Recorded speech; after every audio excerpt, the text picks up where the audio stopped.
So we went out and got some chicken breasts because we don't know what we're going to use it for. So I said, what am I going to use these chicken breasts for? And that sets up the next Ninja Foodi challenge. We're going to do some honey teriyaki chicken. And so let's take a look at our ingredients for today. Our ingredients today, we're going to use 1/2 cup of water. We're going to use, let's see, about 1/3 cup of soy sauce. We're going to use a 1/4 teaspoon of garlic powder, 2/3 cup of honey. We're going to use, let's see, how much? 1/2 teaspoon of ground ginger, 1/2 cup of rice wine vinegar. We're going to use like 1/4 to 1/2 teaspoon of crushed pepper, and then of course the star of the show is going to be the chicken, which I've yet to get out. So let's get all this stuff ready and then we'll get it done. Okay, time to put all this stuff together. So there's our soy sauce. Here's the rice wine vinegar. Here's the water. I'm supposed to put the water in there, right? Yeah, water. There's the water. 2/3 cup of honey. That's there. Some red flake powder, some garlic powder, and some ginger.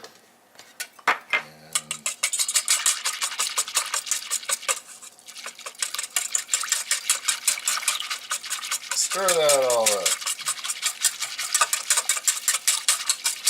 Good. There we go, right.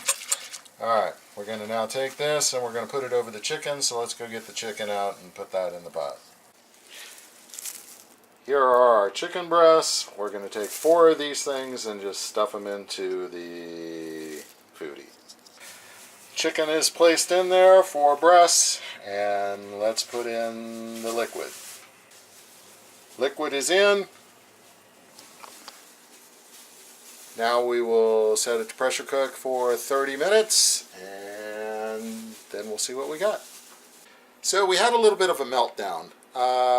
Yeah, the wife washed the seal ring in the pressure cooker top, and I didn't remember to put it back in. So as it was steaming all around the side, I said, you know, did you put that seal ring in back quite right? She's like, I didn't put it in at all. Oh, so it was busy bubbling in there and stuff like that. So I ended up cooking it for 25 minutes, not 30, because it had already been bubbling away for at least 5 minutes in there. And so now it's finished with the pressure cook part.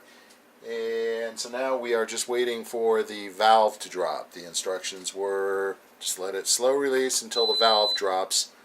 And once the valve drops, then we'll pull the chicken out, cut it up, or chop it up, or pull it apart. That's the word I'm looking for. And then add a cornstarch slurry to the liquid, and then put the chicken back in, and then it'll be time to eat. We're waiting for the thing to drop, so I'm getting my cornstarch slurry ready. My very first cornstarch slurry ever. So 3 tablespoons of cornstarch, 3 tablespoons of water. Once I pull out the chicken, then I'll stir that stuff up and throw it in the pot. We're going to set it to the soup setting over there and whisk it till it gets a little thick, and then put the shredded chicken back in there and stir it around, and then we'll be ready to go. It dropped. The ball has dropped. 33 minutes. So this is not an Instant Pot, it's a Foodi. It doesn't have a soup setting. So I'm going to pull the chicken out and I'm going to set it to saute to get the water to boil back in there so that I can put the slurry in there, thicken it up, and then put the chicken back in there. Alright, so that's what we're looking at after 25 to 30 minutes of pressure cooking and 33 minutes of slow release.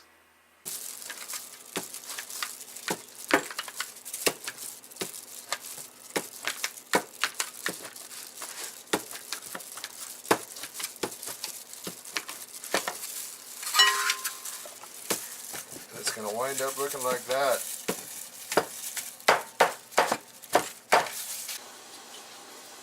That's what it looks like, and it's ready. We're just waiting for this to boil. I'm still learning how to use this thing. So I put it on saute, and I put the lid on, but I didn't put it on so that, you know, the steam would heat faster, and it didn't steam. And then I put the lid on just so that it sat down and it said lid.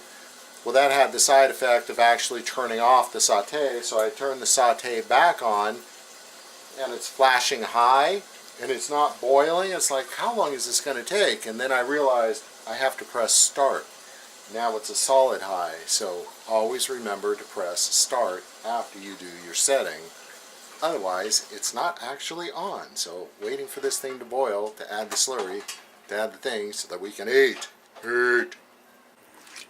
So with a pair of extra helping hands, slurry is in there, it's on saute, the meat has been added, now we're just coating it, and now it's ready to go. Time to taste.